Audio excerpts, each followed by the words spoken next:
What's the point? Ecclesiastes chapter 1 verse 2 to 4 says, "Vanity of vanities, says the preacher. Vanity of vanities. All is vanity. What does man gain by all the toil at which he toiled under the sun?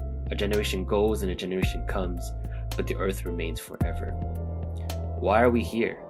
Why are we toiling under the sun on this earth? To answer that question, Nathan brought us back to Genesis to look at the mission that was given to us at the beginning. Genesis 1:28 says, "Be fruitful and multiply and fill the earth and subdue it. Rule over the fish of the sea and over the birds of the sky and over every living thing that moves on the earth." Our mission was, and still is, to be fruitful and to multiply. But soon after this command was actually given, something changed. The fall happened. Through Adam and Eve's disobedience, sin and death entered the world and created a disconnect between man and God. And the rest of the Bible really is about God restoring that connection through Jesus Christ, where we can walk with God as we did in the Garden of Eden. All of creation is longing for the return of Christ, for the new heaven and the new earth. We are just like the Israelites in the deserts, waiting to enter the promised land. Through all this, our mission still has not changed, but it did become more difficult and more painful. So in this waiting room, in this reality where we are longing for our new bodies, for a new earth, for a new heaven, and for Jesus to come again, what are our options?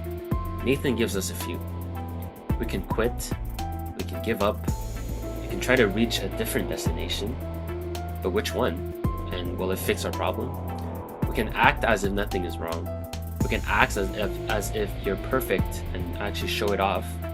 Or we can persevere and follow Christ, which means to wait on the Lord. So what will waiting on the Lord and persevering look like? Where Jeremiah 29 verse 47 is a passage about the Israelites in exile in Babylon. And this is what God tells them: "Build houses and live in them. Plant gardens and eat their produce.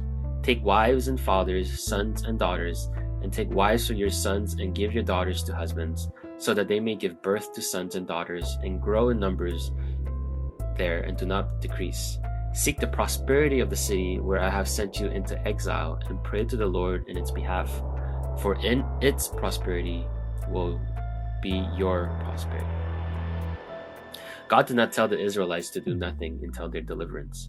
God told them to settle and to prosper.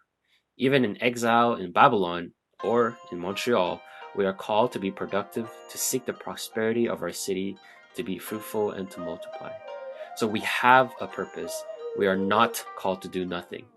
This is what following Christ will look like. And then another example that can show this point is the parable of the talents, that shows that God expects us to do something with our time here on earth. Choosing to persevere and to wait on God means to bear fruit, just like the parable would say. Here are some examples of what that could look like. Taking care of God's word, being good stewards, a good servant with what God has given us, helping others, prospering our city. It can also mean enjoying God's world and goodness, enjoying it with others, which is settling in our city.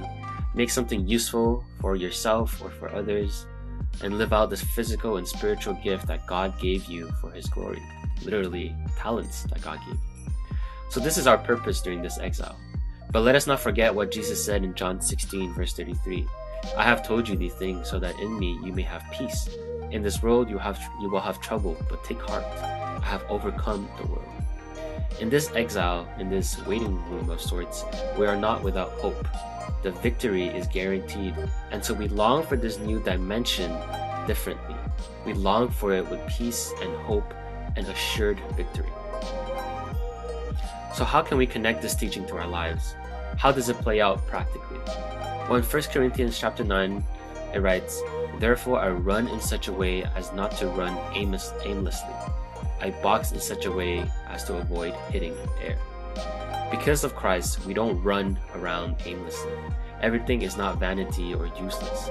We are to live a life that is purposeful and meaningful because we are God's wonderful workmanship. We need to run with a purpose. We need to box with a target. So what is this target for you? What will you aim at? Nathan gives us practical steps to incorporate this teaching into our lives. How can we be intentional and purposeful with our time here on earth? So why don't you picture a piece of heaven, a piece of perfection in your mind? Pray and ask God to show you how you can be a part of bringing this piece of heaven on earth. Break that into simple daily tasks and then incorporate that in your life going forward. Whether it be peace, joy, love, laughter, or hope, whatever good that you're picturing, think about how you can embody it and live it out each day.